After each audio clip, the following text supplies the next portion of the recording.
एक समय की बात है, बादशाह अकबर ने अपने बेगम के जन्मदिन के लिए बहुत ही खूबसूरत और बेशकीमती हार बनवाया था।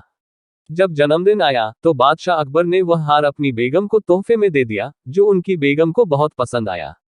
अगली रात बेगम साहिबा ने वह हार गले से उतारकर एक संदूक में रख दिया। जब इस बात को कई दिन गुजर गए तो एक दिन बेगम साहिबा ने हार पहनने के लिए संदूक खोला, लेकिन हार कहीं नहीं मिला। इससे वह बहुत उदास हो गईं और इस बारे में बादशाह अकबर को बताया। इस बारे में पता चलते ही बादशाह अकबर ने अपने सैनिकों को हार ढूंढने का आदेश दिया, लेकिन हार कहीं नहीं मिला। इससे अकबर को यकीन हो गया कि बेगम का हार चोरी हो गया है। फिर अकबर ने बीरबल को महल में आने के लिए बुलावा भेजा। जब बीरबल आया तो अकबर ने सारी बात बताई और हार को खोज निकालने की जिम्मेदारी उसे सौंप दी। बीरबल ने समय व्यर्थ किए बिना ही राजमहल में काम करने वाले सभी लोगों को दरबार में आने के लिए संदेश भिजवाया। थोड़े ही देर में दरबार लग गया। दरबार में अकबर और बेगम सहित सभी काम करने वाले हाजिर थे, लेकिन बीरबल दरबार में नहीं था। सभी बीरबल का इंतजार कर ही रहे थे कि तभी बीरबल एक गधा लेकर राज दरबार में पहुंच जाता है। देर से दरबार में आने के लिए बीरबल बादशाह अकबर से माफी मांगता है। सभी सोचने लगते हैं कि बीरबल गधे को लेकर राज दरबार में क्यों आया है। फिर बीरबल बताता है कि यह गधा उसका दोस्त है और उसके पास जादुई शक्ति है।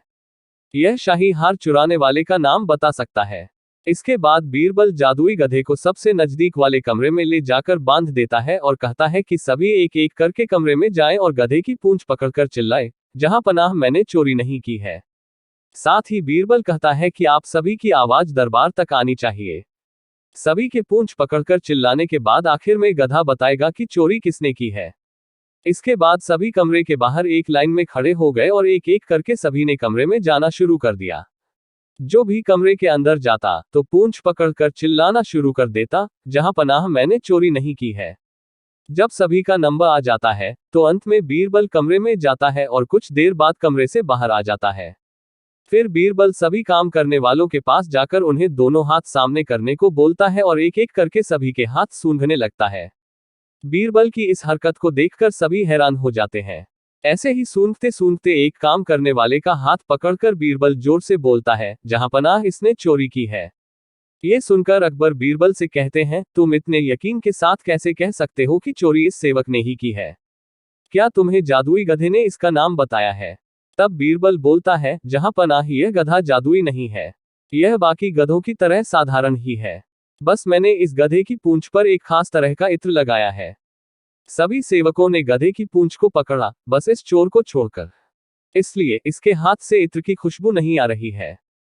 फिर चोर को पकड़ लिया गया और उससे चोरी के सभी सामान के साथ ही बेगम का हार भी बरामद कर लिया गया।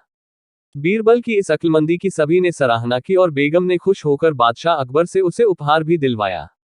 कहानी से सीख। इस कहानी से यह सीख मिलती है कि बुरे काम को कितना भी छुपाने की कोशिश करो, एक दिन सबको पता चल ही जाता है। इसलिए बुरे काम नहीं करने चाहिए।